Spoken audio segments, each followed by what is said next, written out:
Indigenous leaders from the area around Paris' largest oil field have threatened to block the government from accessing their territories and halt oil production unless an indigenous rights law is applied within 20 days.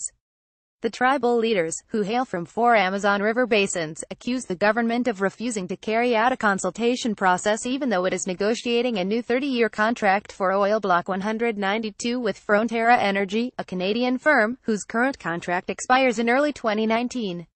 The so-called prior consultation law, passed in 2011 in Peru, requires the government to seek free, prior and informed consent from indigenous people before approving any development plans that might affect them.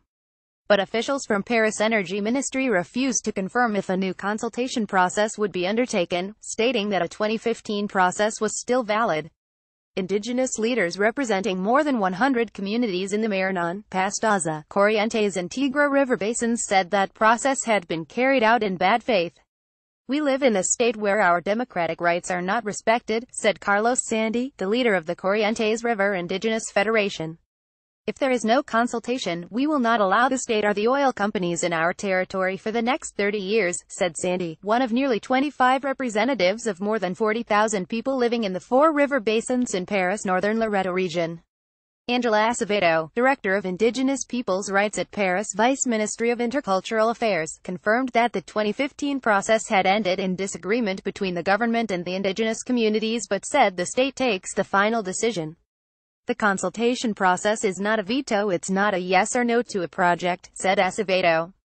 She said the indigenous groups had issued a formal appeal against the ministry's decision to her agency, which is responsible for overseeing the application of the prior consultation law, also known as the International Labour Organization ILO Convention 169.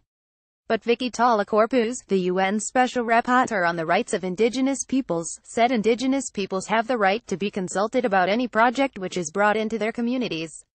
In July, Talacorpuz and the Special Rapporteur on Hazardous Substances and Wastes, Basket Tunsic, highlighted Paris' grossly inadequate efforts to remedy widespread oil spills which polluted drinking water, caused widespread environmental damage, ill health and, according to Amazon leaders, deaths.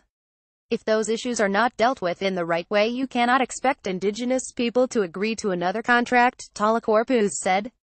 "They must be addressed seriously as the basis of any future consultation is good faith." Alicia Zabanto, the Indigenous Peoples attaché with Paris Human Rights Ombudsman, said the government needed to move faster to meet commitments to clean up oil pollution and improve access to health care and education in the remote region.